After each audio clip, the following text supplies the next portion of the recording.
물고기 뱃속에서 기도하면서 하나님께 회개한 요나가 이제 육지로 나오게 되었습니다. 따뜻한 햇살과 또 해변의 모래가 그렇게 반가울 수가 없습니다. 요나는 그런데 지금도 속이 울렁거리고 온몸이 흔들리는 것 같습니다. 그러나 곧 적응하면서 안정을 취할 수가 있었습니다. 그때에 두 번째로 여호와의 말씀이 임합니다. 일어나 니느웨로 가서 선포하라. 다시 한번 요나에게 기회가 주어지는 것입니다. 아담과 하와는 불순종의 죄를 짓고 하나님의 얼굴을 피했습니다. 그런 아담과 하와에게 다시 기회가 주어졌습니까? 아닙니다. 모세와 아론의 경우도 마찬가지입니다. 하나님의 종으로서 충성되게 잘 섬기다가 하나님의 거룩하심을 나타내지 못했을 때 다시 기회가 주어지지 않았습니다. 그들은 약속의 땅으로 들어가지 못했던 것이죠. 그러나 오늘 요나 선지자는 다시 한번 기회가 주어집니다. 내가 내게 명한 바를 그들에게 선포하라. 이 하나님의 메시지를 가감없이 가서 전하는 것, 그것이 요나의 사명이자 생업인 것을 다시 한번 깨닫게 됩니다. 이제 다른 길은 없습니다. 니느웨로 가는 길만 남았습니다. 분명히 우리에게도 주님 안에서 주어지는 새로운 기회가 있습니다. 그 내용은 서로 다르지만 연약한 우리에게 주어지는 은혜라는 점에서 그 의미가 같습니다. 그런데 다시 기회를 부여받은 우리에게 두 가지 선택의 길이 놓여지게 되죠. 첫 번째 선택은 죄의 심판 대신 은혜를 입었으니까 그 은혜를 더하려고 그냥 죄에 거하는 것입니다. 또 두 번째 선택은 죄에 대해서 죽은 자로 여기고 하나님께 살아있는 의의 종으로 거듭나는 것입니다. 여러분, 무엇을 선택하시겠습니까? 우리가 어떻게 하면 두 번째 아름다운 선택을 할 수 있을까요? 정답은 순종입니다. 여러분, 순종은 순종하기까지가 어렵습니다. 그러나 일단 하고 나면 순종이 가장 쉬운 길이었음을 깨닫게 됩니다. 왜냐하면 순종했을 때 하나님께서 자유를 보장하시고 동행해 주시고 지름길로 인도해 주시기 때문입니다. 그러나 불순종은 억압을 불러옵니다. 다시 우리를 죄의 포로로 만드는 것이죠. 여러분, 혹시 지금 죄의 굴레 안에서 괴로워하시는 분 있으십니까? 그렇다면 그 굴레를 깨트리신 예수님의 십자가를 다시 한번 바라보시기를 바랍니다. 그럴 때 우리는 십자가의 은혜로 다시 순종의 자리로 가게 될 줄로 믿습니다. 자, 요나는 하나님의 명령에 일어났습니다. 예전에 요나가 일어났을 때는 불순종하기 위해서, 멀리 도망치기 위해서 일어났지만 지금 요나는 순종하기 위해서, 거룩한 하나님의 목적을 이루어드리기 위해서 일어난 것이죠. 3절에 나온 것처럼 요나가 여호와의 말씀대로 일어나서 이제 어디로 가야 됩니까? 니느웨를 향해서 나아가야 됩니다. 니느웨에 도착해 보니까요, 성읍이 어마어마하게 큽니다. 사흘 동안 걸을 만큼 하나님 앞에 큰 성읍이다, 이렇게 설명하고 있어요. 그런데 아주 큰 성읍이다, 어마어마하게 큰 성읍이다 하면 될 텐데 하나님 앞에 큰 성읍이다, 무슨 뜻일까요? 여기에 나오는 하나님은 엘로힘 이렇게 적혀 있습니다. 이 엘로힘은요, 하나님이란 뜻도 되지만 매우 어마어마하게 라는 관용구로 쓰이는 단어입니다. 그러면 하나님 앞에서를 빼고 어마어마하게 큰 성읍이다 이렇게 해야 될 텐데 두 번이나 중복해서 들어갔을까요? 잘못된 표현일까요? 그게 아니라는 것이죠. 하나님 이 말씀을 통해서 이 니느웨가 하나님 앞에서 중요하고 큰 성읍이다라는 것을 보여주시는 거예요. 사실 니느웨는 악한 도시였습니다. 전쟁을 즐겨하는 도시였어요. 하나님 앞에 죄를 짓는 그 도시를 보시고 하나님 마음이 어떠셨을까요? 너무나 안타깝고 아프셨습니다.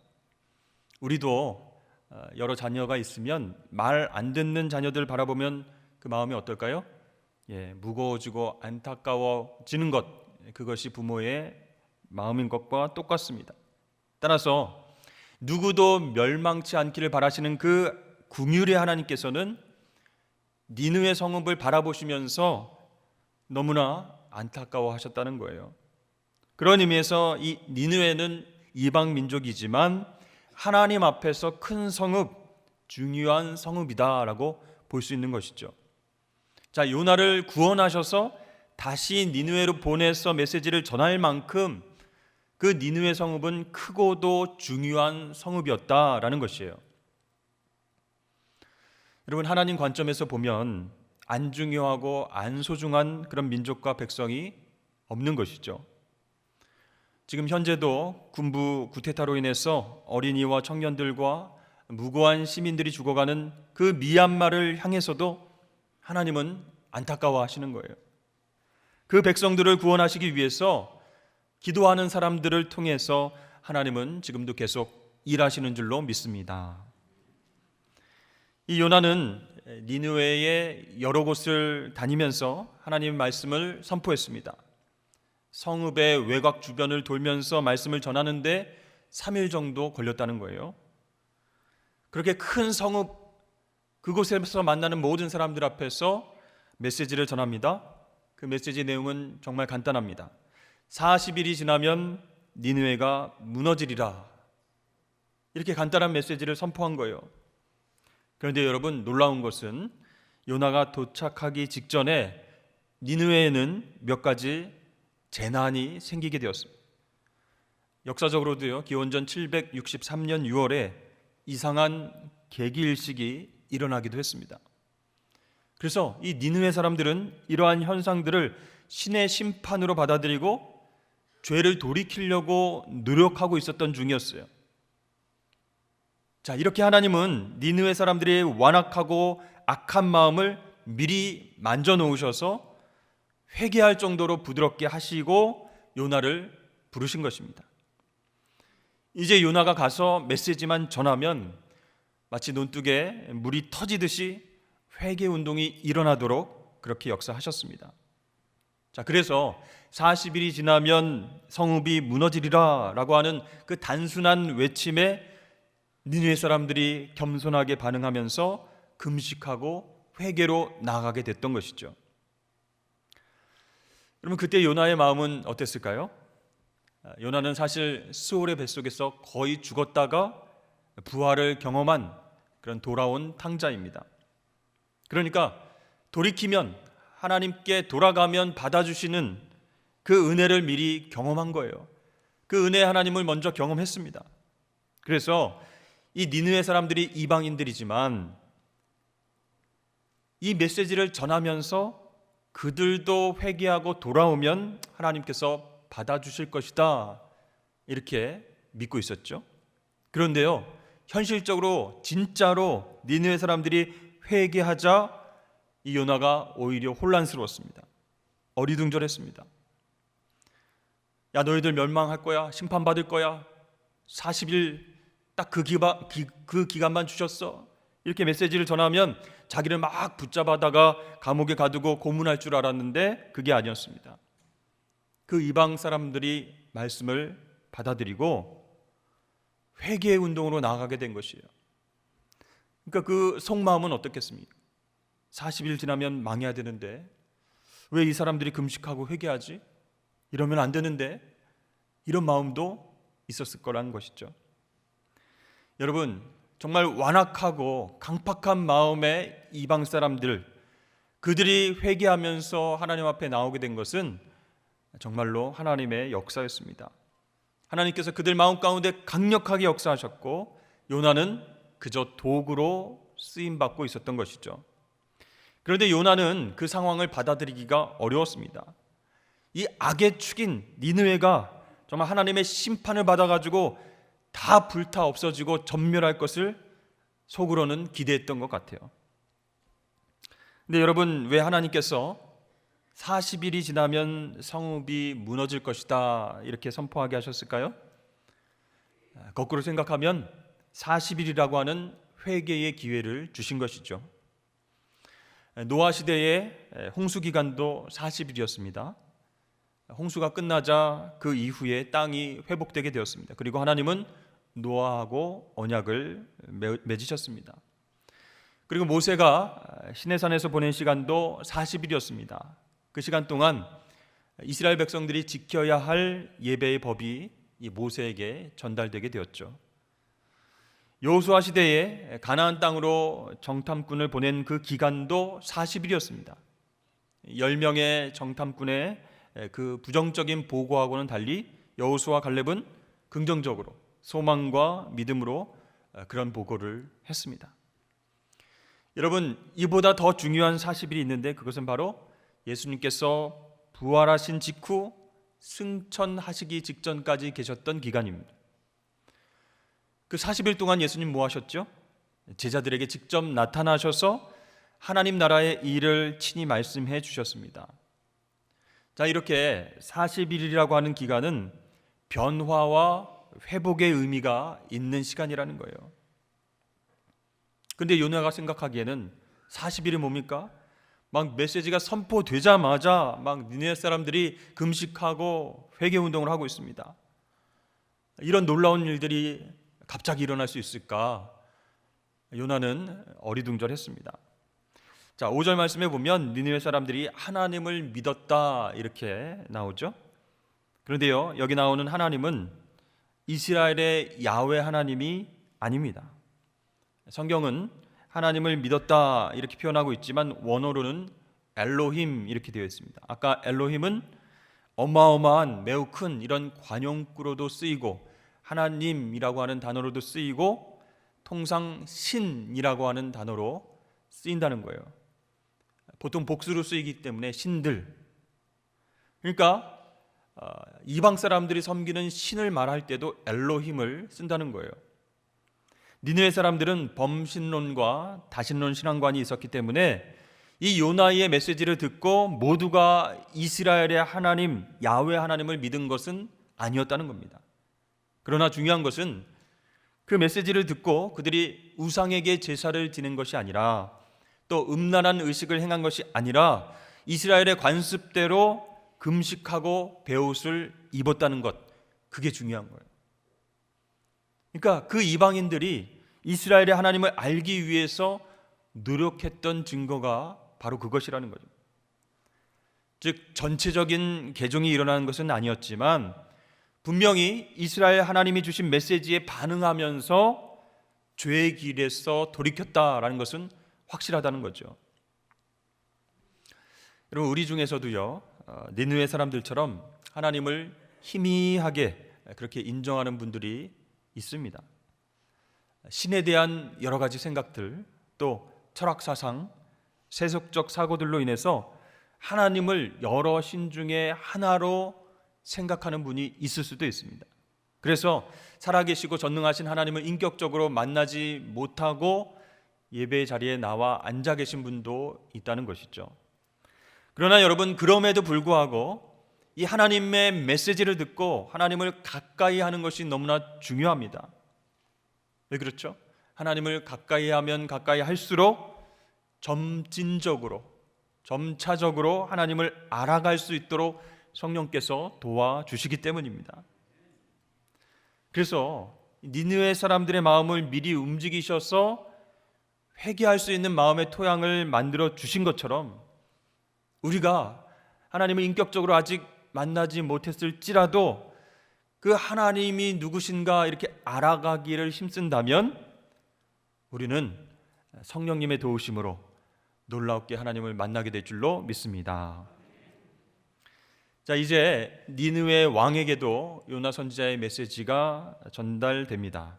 그런데 놀랍게도 이 니느웨 왕은요 보좌에서 일어나 굵은 베옷을 입고 제 위에 앉았습니다. 여러분, 이방 왕이 일어나서 하나님 앞에 무릎을 꿇었다라는 것은 정말 대단한 일입니다. 이 왕이 보좌에서 일어나는 것 쉬운 일이 아니라는 것이죠.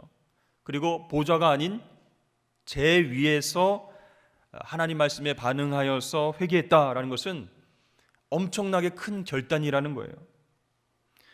여러분, 니느웨 왕이 제 위에 꿇어 앉아 있는 모습, 그것은 니느웨의 급진적이고 엄청난 회개를 보여주는 상징적인 장면이라는 거예요. 우리는 이 이방왕의 모습에서 감동받게 됩니다. 왜냐하면 그 왕은 우리에게 진짜 회개가 무엇인지를 보여주고 있기 때문이죠. 여러분, 하나님 앞에서 진정한 회개가 무엇이겠습니까? 왕 되었던 보좌에서 일어나서 스스로 걸치고 있었던 이 왕복을 벗는 것입니다. 굵은 베옷을 입기 위해서는 왕의 옷을 벗어버려야 되는 거예요. 여러분, 왕이 왕 옷을 벗고 베옷을 입는다는 것은요, 내가 통치하는 일을 멈추겠다라는 거예요. 그리고 하나님이 나의 왕이 되셔서 대신 통치해 주십시오, 그런 뜻이에요. 엄청난 사건입니다. 여러분, 우리는요, 어떤 위치에 있든지 간에 자신의 보좌가 있습니다. 왕이든 거지이든 기어이 자신만의 그런 보좌를 만들어 그렇게 살아가는 존재이기 때문이죠. 자신의 삶 속에서 정말 왕으로 살아가고자 안간 힘을 쏟으면서 왕의 그 보좌를 지키려고 노력하며 살아갑니다. 그러나 그 보좌에서 일어나서 베옷으로 갈아입고 무릎을 꿇는다라는 것은 엄청난 결단이 필요하다는 것이죠. 그 니느웨 땅에 정말 회개와 변화의 역사가 시작될 것이다라는 것을 보여주는 장면입니다. 여러분, 신약 성경에 가보면 여리고성의 맹인 바디메오 이야기가 나옵니다. 그는 예수님이 오신다는 소식을 듣고 큰 소리로 외칩니다. 다윗의 자손 예수여, 나를 불쌍히 여기소서. 여러분, 바디메오의 바는 아들이란 뜻이고요, 디메오는 쓰레기, 오물, 그런 뜻입니다. 그러니까 바디메오는 무슨 뜻이에요? 쓰레기의 아들, 거지 중에 거지, 상거지, 뭐 이런 뜻입니다. 여러분, 누가 이런 이름을 갖고 싶어 하겠습니까? 그런데 날 때부터 맹인되었기 때문에 구걸하지 않고는 살아갈 수 없어요. 그러니까 완전히 거지의 삶을 살아가는 그런 사람이었던 것이죠. 평생 앞을 보지 못하고 소망을 가져본 적이 없었지만 예수님에 대한 소문을 듣고 소망을 갖게 됩니다. 그때 예수님이 다가오셔서 바디메오에게 말씀하십니다. 내게 무엇을 하여 주기를 원하느냐? 여러분, 눈먼 자의 소원은 눈 뜨는 것 아니겠습니까? 당연한 질문을 굉장히 진지하게 예수님이 하시는 것 같다, 그런 생각이 들죠. 그런데요, 바디메오 입장에서 여러분 생각해 보십시오. 그는 자기가 정말 무엇을 원하고 있는지 몰랐습니다. 그래서 예수님의 그 질문에 충격받았어요. 왜냐하면 바디메오에게도 자신의 보좌가 있었기 때문입니다. 거리에 앉아만 있으면 돈을 쉽게 벌 수 있다는 것, 그것이 바디메오의 보좌였습니다. 그런 맹인 거지 바디메오가 진짜로 눈을 뜨길 원했을까요? 만일 눈을 확 뜨게 되면 오랜 시간 구걸만 하고 지냈던 그가 이제는 일해서, 노동해서 돈을 벌어야 됩니다. 그런데 기술도 없고 할 수 있는 일도 없고 경험도 없는데 과연 내가 먹고 살 수 있을까, 살아갈 수 있을까 고민이 되었을 것입니다. 그러니까 눈만 뜬다고 앞으로 먹고 살 일이 저절로 해결되지 않는다라는 것이죠. 그래서 그 잠깐 동안의 시간이었지만 고민을 하게 되는 거예요. 여러분, 예수님은 보좌에 앉아있는 우리에게 다가오셔서 계속해서 질문하십니다. 내게 무엇을 하여 주기를 원하느냐? 솔직히 우리는요, 진정 원하는 것이 무엇인지 알지 못하면서 살아갈 때가 많이 있어요. 내가 만약에 부자인 아버지 어머니를 만났더라면 이렇게 살지 않았을 텐데, 내가 키가 더 10cm가 컸더라면 이런 인생을 안 살았을 텐데, 더 잘생겼더라면, 더 예뻤더라면 내 인생이 확 달라졌겠지. 우리는 자신의 보좌에 앉아 있으면서도 끊임없이 자신의 부족한 부분을 생각합니다. 그리고 그것만 해결되면 내 인생이 확 달라질 것처럼 생각하며 산다는 것이죠. 그러나 지금 갖고 있는 그 불만들이 사라지면, 완벽하고 평안한 삶을 살 수 있을까요? 또 다른 상대적인 불만과 비교의식이 찾아오지 않을까요? 바디메오는 그 부분에 대해서 고민하는 거예요. 지금까지의 삶을 지탱해준 그 보좌에 계속 남아있을 것인가, 아니면 그 보좌에서 내려와서 책임지는 삶을 살 것인가. 과연 예수 선생님을 따라가면 나는 영원한 생명을 얻을 수 있을 것인가? 돈이 아닌 새로운 인생의 목표를 이분께서 나에게 주실 것인가? 고심하다가 예수님 앞에서 이렇게 대답합니다. 주여 보기를 원하나이다. 여러분, 맹인거지 바디메오가 갈등했지만 믿음으로 대답한 거예요. 스스로 왕되기를 포기하고 가만히 앉아서 구걸만 하면은 먹을 것이 들어오는, 돈이 들어오는 그 인생을 내려놓고 그 보좌에서 내려와서 이제 주님이 나의 왕이십니다. 내 눈을 뜨게 해주십시오. 그 순간 바디메오는 예수님의 제자라는 정체성으로 확 바뀌게 됩니다. 내 삶의 주인은 내가 아니라, 내가 먹고 살 것을 걱정해야 될 사람이 아니라 주님을 따라가면서 주님께 순종하며 사는 제자로서 정체성이 바뀌게 되는 겁니다. 그래서 예수님이 뭐라고 말씀하세요? 보라, 내 믿음이 너를 구원하였노라. 그러니까 여러분, 내 보좌에서 내려오는 일은요, 결단이 필요한 거예요. 믿음이 필요한 일이라는 거예요. 여러분, 니느웨의 왕이 그의 보좌에서 내려왔습니다. 맹인거지 바디메오도 그 보좌에서 내려왔습니다. 왕이나 거지나 다 자신의 보좌가 있다는 거예요. 그럼 여러분, 우리는 어떤 보좌에서 내려와야 할까요? 예수님은 계속해서 우리를 향해서 물으십니다. 내가 내게 무엇을 해주기를 원하느냐? 여러분, 예수님께서 우리에게 오셔서 왕으로 자정하시면 우리는 당장 나의 보좌에서 일어나서 그 왕의 자리를 주님께 내어 드려야 합니다. 무릎을 꿇고 주님 앞에 내가 왕으로 살아왔던 것을 회개해야 된다는 거예요. 그 순간이 정말 변화와 회복의 순간이라는 거예요. 여러분, 그렇게 진짜 왕 되신 주님 앞에서 회개하시는 저와 여러분 되시길 주의 이름 축복합니다. 그때야 비로소 변화와 회복이 시작된다는 것이죠. 자, 니느웨 왕이 온 국민을 상대로 해서 조서를 내립니다. 왕과 그의 대신들이 조서를 내려 니느웨에 선포하여 이르되 사람이나 짐승이나 소떼나 양떼나 아무것도 입에 대지 말지니 곧 먹지도 말 것이요 물도 마시지 말 것이며 사람이든지 짐승이든지 다 굵은 베옷을 입을 것이요 힘써 하나님께 부르짖을 것이며 각기 악한 길과 손으로 행한 강포에서 떠날 것이라. 하나님이 뜻을 돌이키시고 그 진노를 그치사 우리가 멸망하지 않게 하시리라. 그렇지 않을 줄을 누가 알겠느냐 한지라. 조서를 발표하면서 다 아이에서부터 어른까지 짐승들까지 굵은 베옷을 입고 금식하고 회개하라. 그렇게 회개하면 하나님께서 그 기도를 들으시고 멸망당하지 않도록 하실 줄 누가 알겠느냐. 니느웨 왕이 그렇게 얘기하는 거예요.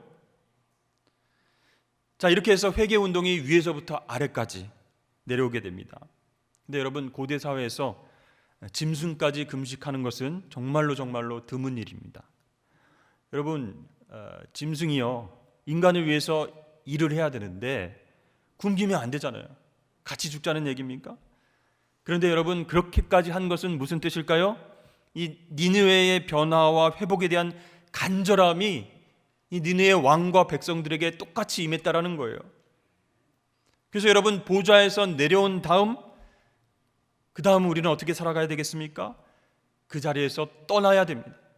옛날 죄악된 삶의 방식에서 떠나서 새로운 삶의 방식을 따라가야 합니다.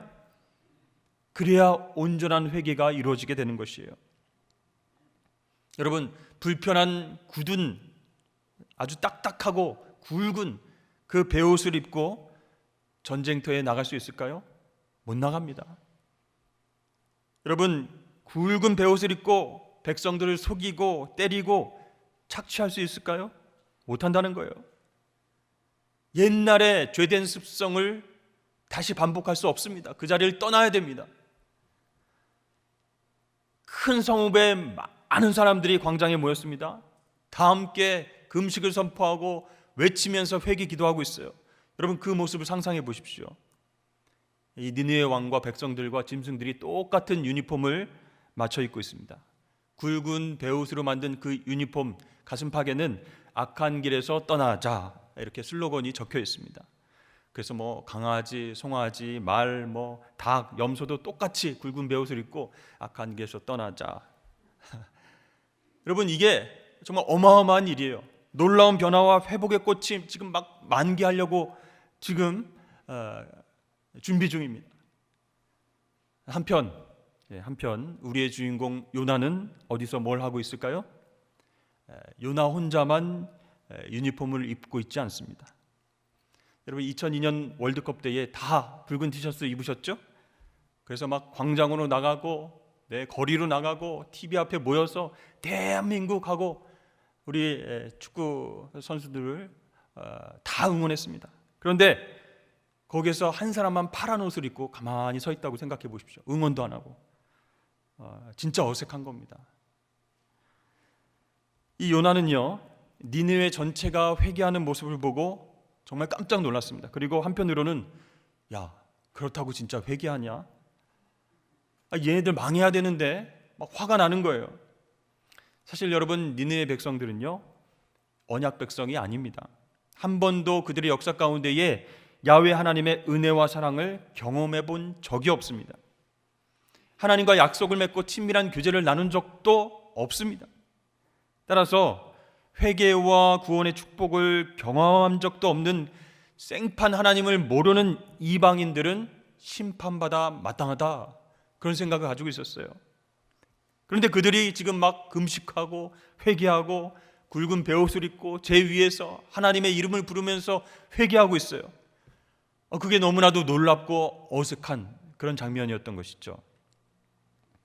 여러분, 우리 주위에 하나님을 생판 모르는 사람이 교회에 나가겠다고 하고 예배당에 와서 예배를 드릴 때 막 눈물을 흘리면서 회개한다고 생각해 보십시오. 어떤 마음이 드시겠습니까? 성령께서 이렇게 감동시켜 주시는 감사하다, 그런 마음도 있지만 이 사람 좀 이상한데, 집에 무슨 일이 있는 거 아니야? 하나님을 생판 모르는 사람이 어떻게 교회에 와서 이렇게 울면서 회개하지? 이런 의심스러운 마음도 생길 수 있을 것입니다. 여러분, 10절 말씀입니다. 하나님이 그들이 행한 것, 곧 그 악한 길에서 돌이켜 떠난 것을 보시고 하나님이 뜻을 돌이키사 그들에게 내리리라고 말씀하신 재앙을 내리지 아니하시니라. 아멘. 니느웨 백성들, 왕에서부터 백성들까지 짐승들까지 회개 운동하는 것을 하나님이 보시고 스탑하셨어요. 말씀하신 재앙 심판을 멈추셨어요. 자, 이것은요, 니느웨 왕이 백성들에게 조서를 내면서 아까 읽었죠? 하나님께서 뜻을 돌이키시고 진노를 그치사 우리를 망하지 않게 하실 줄 누가 알겠느냐라고 말한 것에 대한 하나님의 응답입니다. 누가 알겠느냐? 여러분, 구원에 관해서는 아무도 모른다는 거예요. 구원의 대상, 구원의 시기, 구원의 방법에 대해서는 우리가 모든 것을 하나님께 넘겨드려야 할 줄로 믿습니다. 구원의 주도권이 하나님께 있는 거예요. 저 사람이 왜 구원받습니까? 하나님 생판 모르는 사람이 어떻게 하나님 백성 될 수 있습니까? 심판하셔야죠. 그건 우리의 마음이고 구원의 주도권은 하나님께 있다는 거예요. 알코올 중독에 빠져서 예배를 방해하던 사람이 회개하고 돌아올 줄 누가 알겠느냐? 자녀들을 위해서 눈물로 기도하고 금식했을 때 그 아이들이 하나님을 인격적으로 만나게 될 줄 누가 알겠느냐? 분단된 세월의 골만큼 상처투성이인 북한 땅에 하나님을 찬양하고 죄를 회개하는 소리가 들려서 곧 평화 통일이 이루어지게 될 것을 누가 알겠느냐? 하나님이 아신다는 거예요. 구원의 주도권을 하나님이 쥐고 계신다는 거예요. 그런데 여러분, 중요한 것은요, 이러한 놀라운 구원과 회복을 경험하기 위해선 각자의 보좌에서 내려와야 한다는 거예요. 사랑하는 여러분, 우리가 먼저 자신의 보좌에서 내려올 수 있기를 주의 이름으로 축복합니다. 그때부터 변화가 시작되는 거예요. 정말 우리를 사랑하셔서 십자가 위에서 피를 뿌리시고 죽으신 그 예수 그리스도가 나의 주인 되심을 인정하고 그분께 내 보좌를 내어드릴 때 하나님은 놀랍고 신묘막측한 그 구원의 역사, 회복의 역사를 우리의 개인과 가정 가운데 베풀어 주실 줄로 믿습니다. 그렇게 나의 보좌에서 일어나서 하나님의 주권을 인정하고 진정한 회복으로 나아가는 저와 여러분, 또 사순절 기간이 되길 주의 이름을 축원합니다.